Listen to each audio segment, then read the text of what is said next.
Welcome back to the City of Good Sports. If you're a first-time viewer, welcome to the City of Good Sports. I'm your host, Richard Miller. I cover all things Buffalo sports and national sports on this channel, sometimes international sports because the World Baseball Classic is going on. A lot of stuff is going on. Conference tournaments are going on in college basketball. March Madness is right around the corner. Selection Sunday is this Sunday. NFL free agency has officially gone underway. There's been a lot of trades. There's been a rescinded trade. Bills have made some moves. The Sabres are red hot. Hottest team in the NHL. But there is no crazier sports story than what happened in yesterday's game between the Miami Heat and the Washington Wizards. Bam Adebayo had 83 points. I'm sure a lot of you are aware of that by now. No, you didn't dream it. It actually happened. 83 points. Bam Adebayo, out of all people, it goes Wilt, Bam, Kobe. He passed Kobe's 81-point game. It's the most points in an NBA game by a player that was ever recorded because there's no real footage of Wilt's 100-point game. If there wasn't footage of this game, I don't think I would believe it. Bam Adebayo had 83 points. Now, in this game, he had 36 free throws, 43 free throw attempts. He was getting to the line. Some could argue he was getting hacked. Others could argue it was a little bit of stat padding on the Heat's part. But 83 points is 83 points. He was 20 for 43 from the field, 7 of 22 from three-point range. This performance is not real. Like, I refuse to believe it happened. I'm still a little bit speculative of the whole thing. While this happened, I was at work, and my friend had texted me, Bam has 47 at halftime. I was like, Adebayo? He was like, who else could it be? And I couldn't believe it. I had to check the box score. I was like, there's no way this is happening. Then I saw it was against the Wizards. It started making a little bit more sense. But I was like, okay.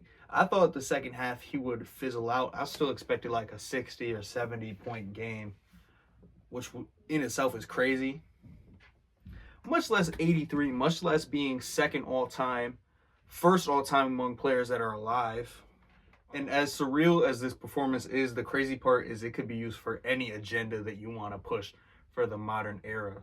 You could argue that the refs are being too lenient with the whistle and the foul baiting has gotten out of control.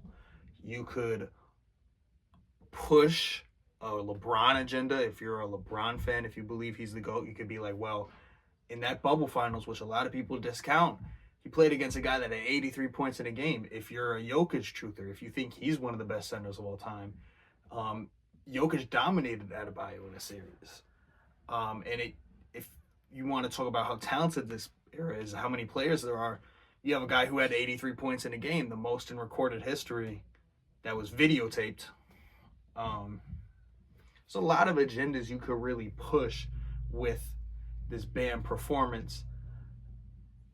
I wouldn't be surprised if people said it was a hoax. In a couple of years, no one's going to believe this box score. I mean, he looks so out of place for it to be Wilt, Bam, Kobe. And that's nothing against Bam Adebayo as a player, but he's not a scorer like that.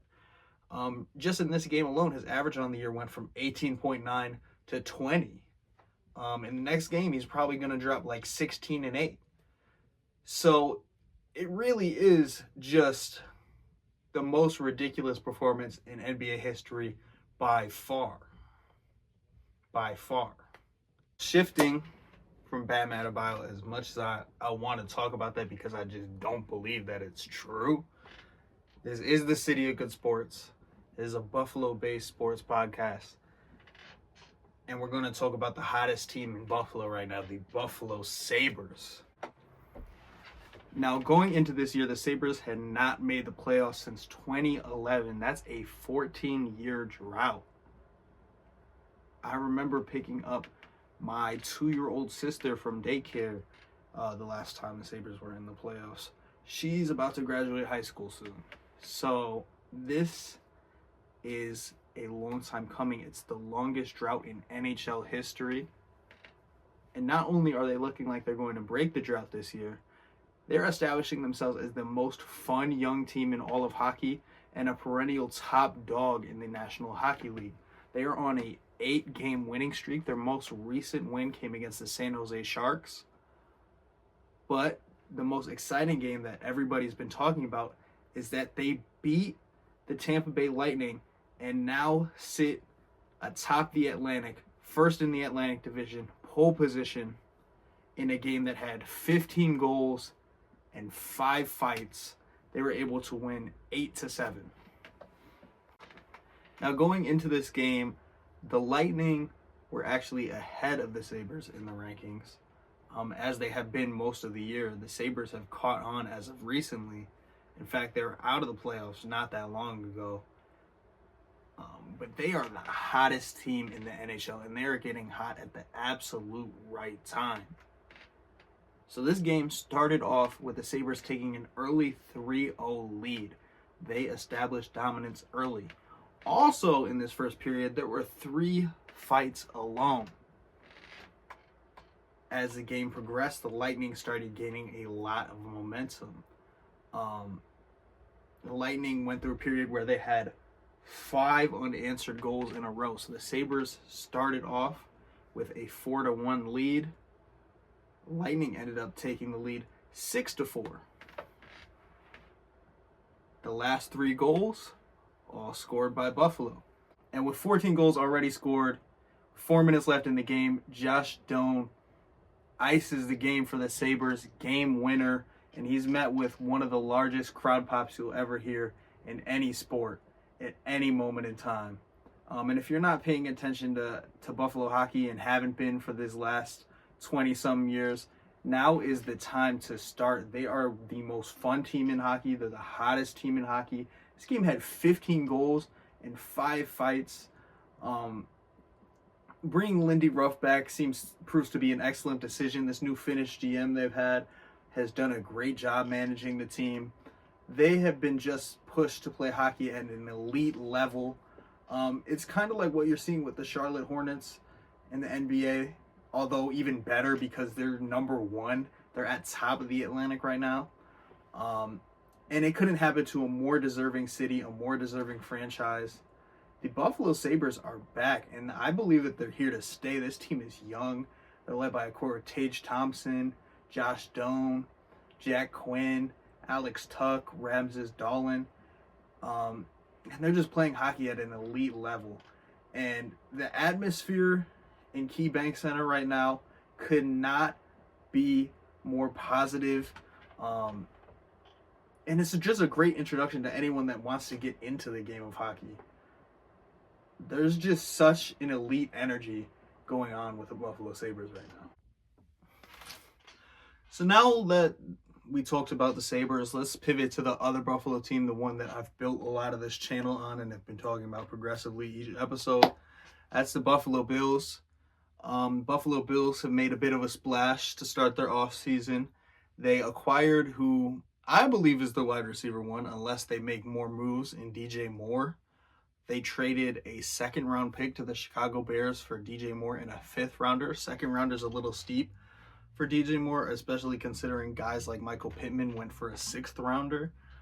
DJ Moore's coming off his least productive year so far, and a lot of that just has to do with Luther Burden's development, and they also have Roma Dunze, so you could argue it's not necessarily his fault. He had his most production in Carolina under Joe Brady. So it will be exciting to see. He certainly adds an element of verticality to this offense. And he's a nice outside receiver, which we desperately needed. How we are able to work the contracts around this is going to be interesting. We were able to re-sign Dawson Knox, extend Dawson Knox, which a lot of rumors were that we weren't going to be able to do that we would let Knox walk. We did let Taron Johnson walk, although we were able to get some value out of him. We traded him to the Raiders for a late-round pick. We re-signed McGovern. We let David Edwards walk. He goes to the Saints, so we could use another guard. As far as Taron Johnson goes, there are some holes there now. Our top 3 backs, I think, are elite. in Benford, Hairston, and Bishop, but that fourth and fifth back, I would like a little more certainty with. We signed D. Alford from the Falcons. I'm not the most ecstatic about that move. D. Alford has had some lowlights this past year. We could see if he could revive and rebuild his career in Buffalo a little bit. But it's not the most exciting. I don't even think it's that much of an upgrade from like a Dane Jackson. We could see how Jordan Hancock could develop.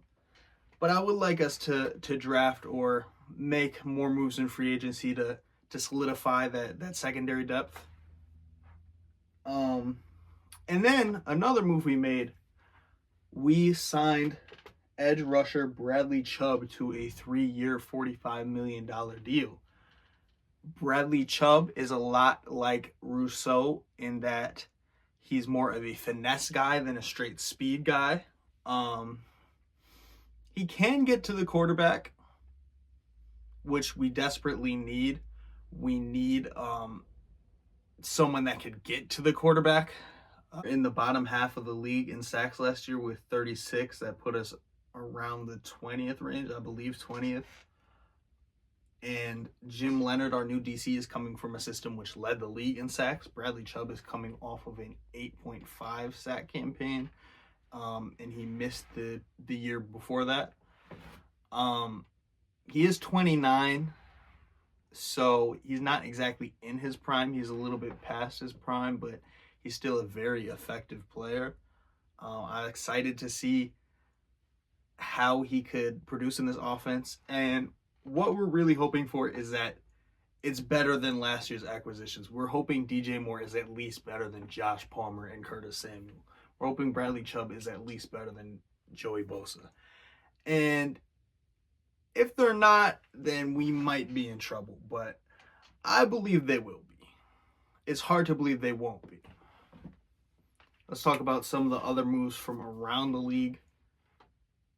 Kenneth Walker to the Chiefs is scary. The Chiefs getting the Super Bowl MVP, one of the most dynamic running backs in the league, is scary, especially because Mahomes has not had an 1,000-yard running back yet. And with the workload Kenneth Walker is going to experience there, I believe he will be.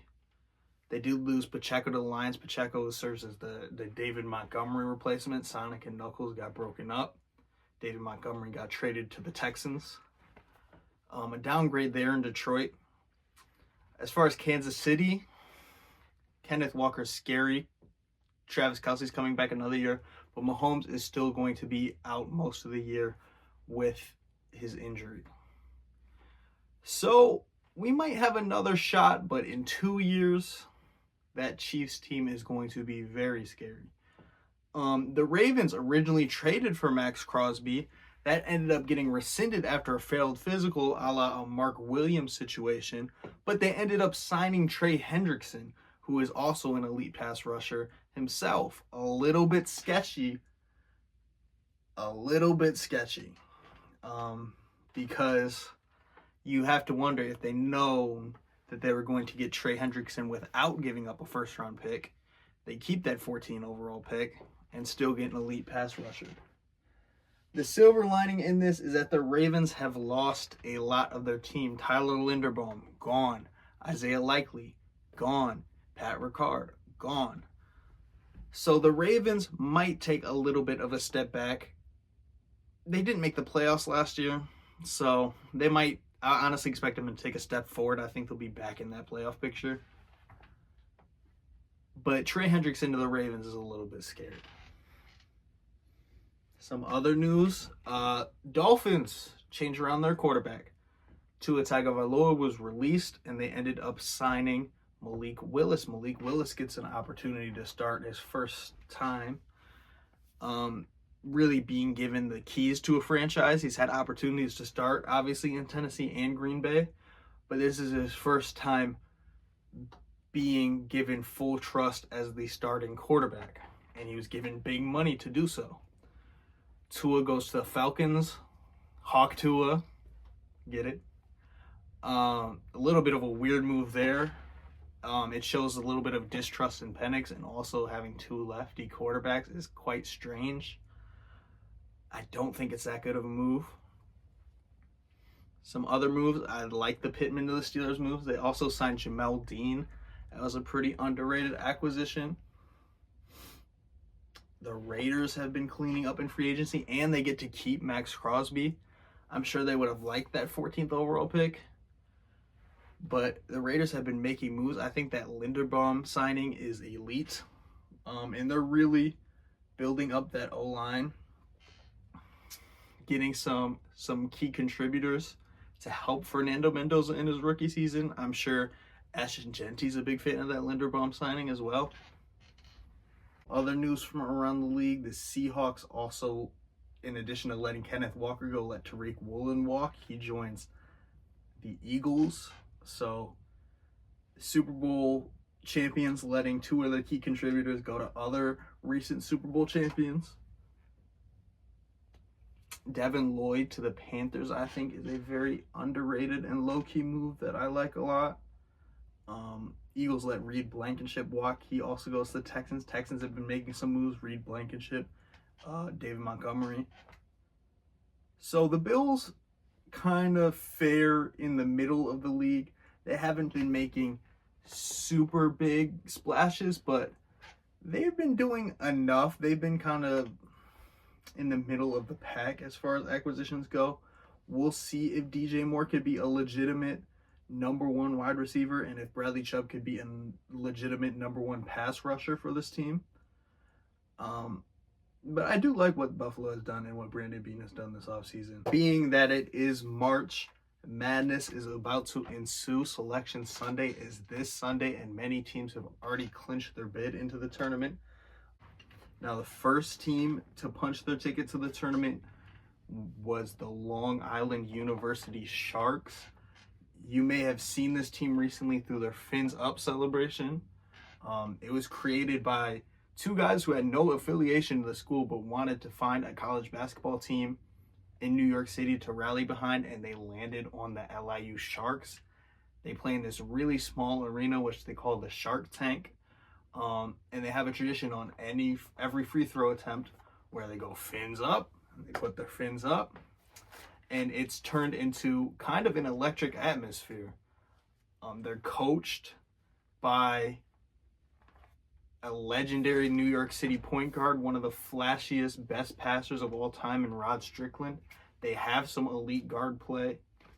I'm not going to say elite for a small conference school guard play in Malachi Davis, Jamal Fuller, and Greg Gordon.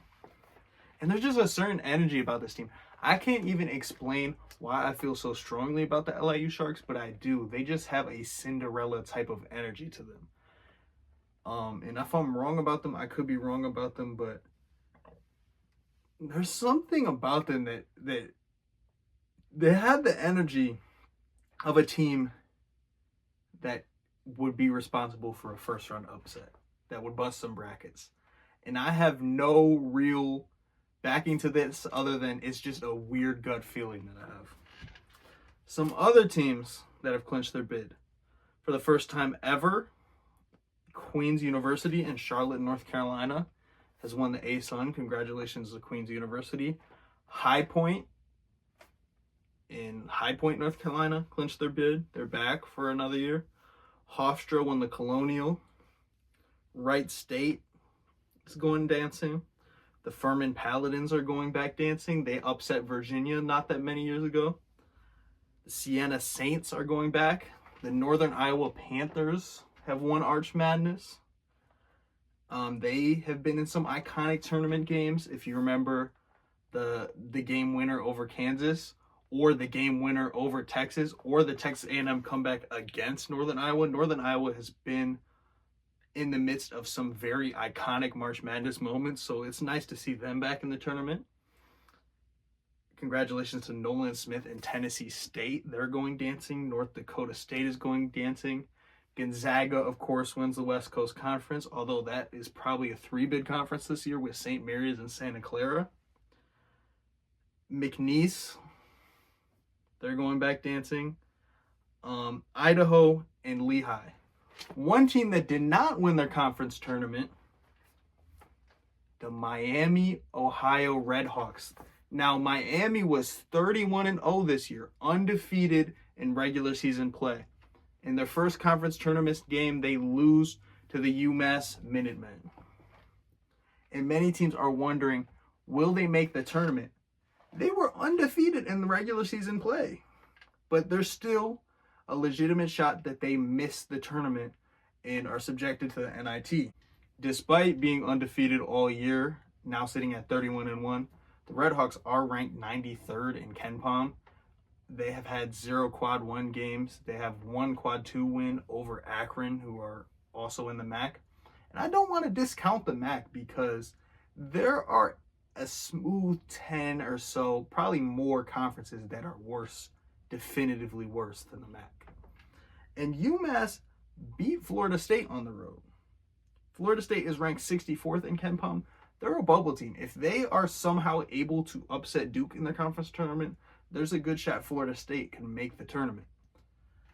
So I don't want to discredit UMass and discredit the MAC entirely, and I certainly don't want to discredit the fact that they finished undefeated. They were 31-0 before losing today. Yes, this loss bodes poorly, but I think people are overreacting to it. Bruce Pearl has publicly talked down on Miami of Ohio. A lot of people have kind of been rooting on their failure. They think they can't fare against these larger conference schools. They flirted with losses a lot this year. And that's one of the things I honestly liked about them was their ability to win these close games. That luck kind of caught up to them in this UMass game. But if you look at some of the other teams on the bubble, this Auburn team that Bruce Pearl handed down to his son and is so vehemently claiming is better than Miami of Ohio, they're only 17-15, all right? Indiana just lost by 13 to a team that was well under 500 in Northwestern. St. Louis lost by 30 to George Mason. So are we so sure that Miami of Ohio is definitively worse than the St. Louis Billikens? And I was rooting for Cinderella. I like the Billikens. I like the Redhawks. I think they should both make the tournament. And I think they should at least be given a chance to go to Dayton. And if you really want the ratings, if they really care about ratings, they will have a game between Miami of Ohio and Auburn in their first 4 game. 11 versus 11. Winner gets to play the 6 seed. And just watch what happens. Because I think unless you're in a really, really small uncompetitive conference, that 31-0 should be rewarded. We've had 2-bid small conferences before. We've had Belmont and Murray State both make the tournament. You know, it's happened before.